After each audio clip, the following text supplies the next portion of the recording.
Salut tout le monde. Bon, comment on va dire, aujourd'hui je suis pas très motivé, je suis très fatigué. Donc bon, pour faire une grosse vidéo ça va être un peu compliqué. Bon, je vais quand même vous faire une petite histoire, mais avant il y avait une petite chose que je voulais vous montrer. Ça. C'est pas mal, hein? Attendez, bougez pas. Ah, vous voyez peut-être pas bien de là. Attendez.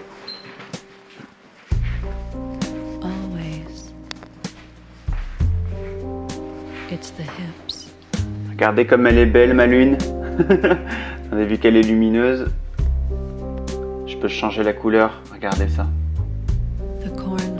Du rouge, du vert. Non, du vert on a dit. Du vert on a dit. Bon, je suis pas certain que vous voyez bien. Hein. Bon, moi personnellement je la préfère au naturel, je la préfère en blanc. Mais pour que vous voyez mieux, on va l'éteindre. Je sais pas ce que vous en pensez. Moi personnellement, quand j'ai reçu ça pour Noël, j'étais heureux comme tout. Il m'a pas fallu grand chose. Voilà, j'ai eu ma lune et un énorme casque qui me couvre bien la tête. Par contre, la qualité du son, elle est juste magnifique. Bon, là, il n'y a pas de son dedans, donc ça n'a pas tellement d'intérêt. Enfin, voilà. Bon, tout ça pour dire que oui, je suis désolé, mais là, c'est plutôt que de vous faire une vidéo pourrie et qu'au final, ça donne quelque chose dont je ne serais pas fier, je préfère, voilà, vous montrer mes deux trois cadeaux de Noël. Bon, j'ai eu une écharpe aussi, je vous la montre juste après.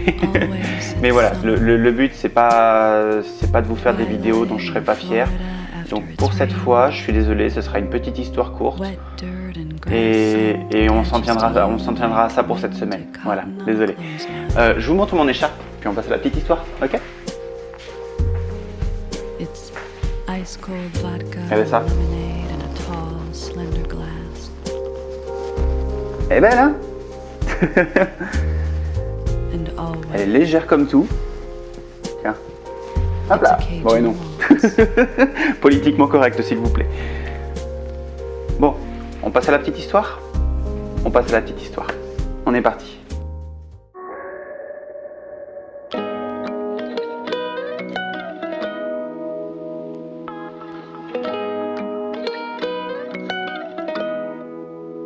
Un jour j'irai sur la lune, un jour j'irai.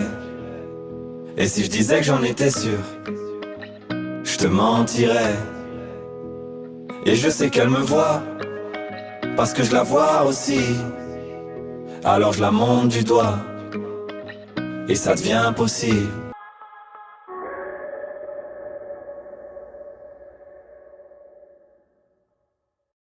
Notre histoire commence au Japon, dans la petite ville de Tageto. Cette ville se trouve en bord de mer, ou plutôt au bord de l'océan. Dans cette ville vivent trois frères, Dreyfus, Chihiro et Yamada. Ces trois frères sont des scientifiques, ou plutôt ils aimeraient l'être. Ils ont une réputation qui pousse les gens qui travaillent avec eux à croire qu'ils risquent de tout faire péter incessamment sous peu. Donc plus inventeurs que scientifiques, et ils travaillent surtout entre eux dans leur coin. Ces trois frères sont fans, mais inconditionnels de tout ce qui est Super Sentai. Un peu genre Power Rangers, si vous voyez. Donc, comme je disais, ils sont fans de Super Sentai et ils aimeraient vraiment reproduire quelque chose d'équivalent à leur niveau. Ils aimeraient pouvoir se transformer en aventuriers colorés, avoir des Megazords et sauver le monde. Malheureusement pour eux, disons qu'ils ont fait quelques essais et que leurs Megazords ont tendance à s'écrouler lamentablement, voire à s'écrouler sur des immeubles et des tours d'habitation. Nécessairement, ils sont un petit peu contrôlés. Ils sont un petit peu ennuyés par rapport à leurs inventions et on a tendance à les tenir à l'œil. Ils ont inventé plusieurs gadgets. Une alarme anti-monstre, des costumes inutilement colorés, des armes un peu ridicules. Et ils travaillent encore, en secret, sur un Megazord. Il n'est pas du tout au point. Il n'est pas capable de se tenir debout, mais au moment où l'on parle, ils sont en train de travailler sur le bras.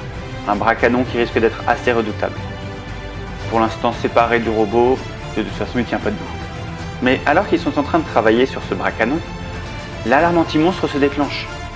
Ils marquent un temps d'arrêt, ne comprenant pas d'où est-ce que ça vient. Enfin, les monstres n'existent pas, ils sont juste dans leur délire. Mais l'alarme sonne bel et bien.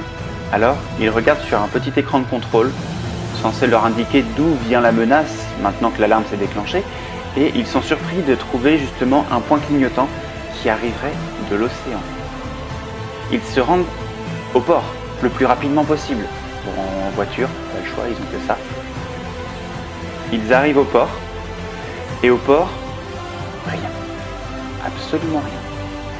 Ils se disent que bon, sans doute c'est juste l'alarme qui a déconné, il y a eu un faux contact, quelque chose. Et alors qu'ils sont sur le point de retourner chez eux, le bord du port se craquelle et un visage monstrueux et gigantesque émerge de l'eau. Un monstre les regarde droit dans les yeux. C'est comme une espèce de reptile géant, un peu genre Godzilla. Le monstre les toise, regarde les habitants alentours qui fuient dans tous les sens évidemment, et les trois frères voient l'opportunité de devenir des héros. Alors qu'ils réfléchissent à la suite des événements, le monstre se saisit de leur voiture et la projette contre un bâtiment. N'ayant plus aucun véhicule, les voilà obligés de courir. Les trois frères filent à toutes jambes, essayant d'aider les habitants au passage, mais la plupart ont déjà fui et ceux qui restent sont juste pétrifiés de terreur. Alors, les trois frères n'ont plus qu'une solution. Ils guident le monstre après eux jusqu'au centre-ville, là où leur alarme a sonné. Heureusement pour eux, personne ne se trouve sur la place quand ils y arrivent. Alors, les trois frères voient l'opportunité. Ils se disent, quitte à être au centre de tout, autant devenir des héros. Les trois frères s'habillent, rapidement, enfin, autant que possible, dans leurs costumes inutilement colorés. Le monstre les toise, et évidemment, c'est un peu compliqué de s'habiller alors que quelqu'un vous toise, surtout si vous regardez avec un appétit grandissant. Les trois frères se trouvent donc dans leur tenue colorée, l'un en rouge, l'autre en vert et le dernier en rose. Ils prennent une posture héroïque, et peut-être pour impressionner le monstre, allez savoir. Je sais pas pourquoi dans les Power Rangers ils étaient tous à prendre des postures ridicules. Enfin bref, ils prennent une posture héroïque et ils se rendent compte qu'ils n'ont réfléchi à absolument aucun plan pour vaincre le monstre.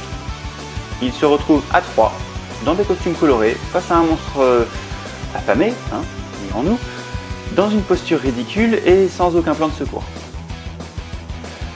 Alors qu'ils réfléchissent à un moyen de vaincre le monstre, ce dernier donne un coup de queue violent dans un bâtiment et manque de chance pour lui, le bâtiment lui tombe sur le crâne. Donc le monstre est un petit peu assommé. Pas très malin, mais bon, enfin, c'est pas son environnement naturel la ville. Alors que le monstre est en train de se remettre du choc, les trois frères se rendent compte qu'ils n'ont absolument aucune arme contre lui, qu'ils n'ont aucun moyen de s'en défaire. Aucun.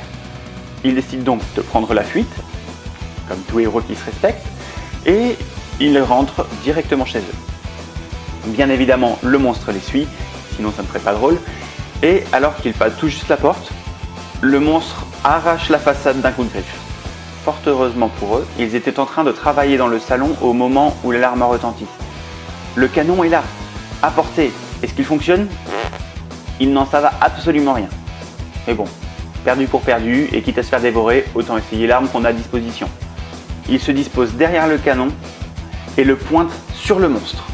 Alors que les frères sont en train de charger le canon, le monstre arrache la toiture d'un second coup de griffe et expose les trois frères à une mort certaine.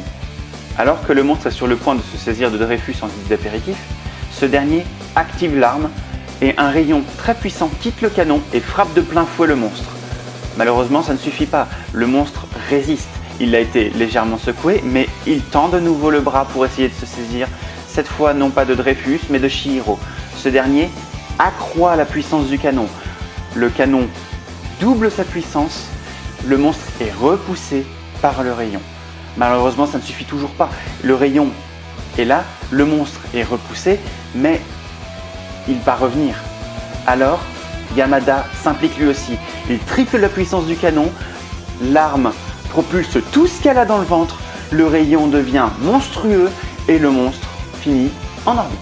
Alors que le monstre s'est envolé et que les trois frères se congratulent les uns les autres pour cette réussite, le canon explose, finissant de réduire en miettes leur habitation.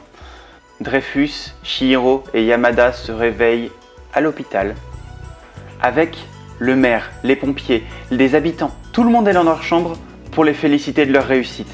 « On vous a mal jugé, leur dit le maire. Comment avez-vous fait ? Comment avez-vous réussi à nous débarrasser de cette créature ?» Alors, Dreyfus prend la parole et leur dit « On a créé un canon pour notre Megazord. Le Megazord ne marche pas, le canon ne marchera plus, mais bon, on peut toujours en refaire un. » Le maire leur répond « D'accord, mais est-ce qu'il a un nom ce canon? On voudrait lui donner un nom en votre honneur. » Chihiro répond « On aurait voulu lui donner nos prénoms, mais ça risque de faire un petit peu long. Dreyfus Chihiro Yamada, c'est long. » Alors, Yamada, puisqu'on parle de lui, émet une objection et dit « On va peut-être faire plus simple. Le canon a propulsé le monstre. On va l'appeler le Fusroda. » Voilà, bon, c'était une histoire courte, pas très développée. J'espère que ça vous aura plu quand même et je vous dis à la semaine prochaine. Peluche. Hep, une minute. Vous pensiez que j'allais vous laisser partir comme ça? Non, non, c'est pas si facile, mes petits. Non, abonnez-vous en cliquant juste là. Si, cliquez. N'oubliez pas d'activer la cloche. Ce sera plus sympa si vous pouvez recevoir les notifications, sinon c'est pas intéressant. Et puis si vous voulez voir une autre vidéo, elles sont juste là. Et éventuellement, si vous avez raté la dernière vidéo qui vient de sortir, c'est juste ici. Allez, salut tout le monde.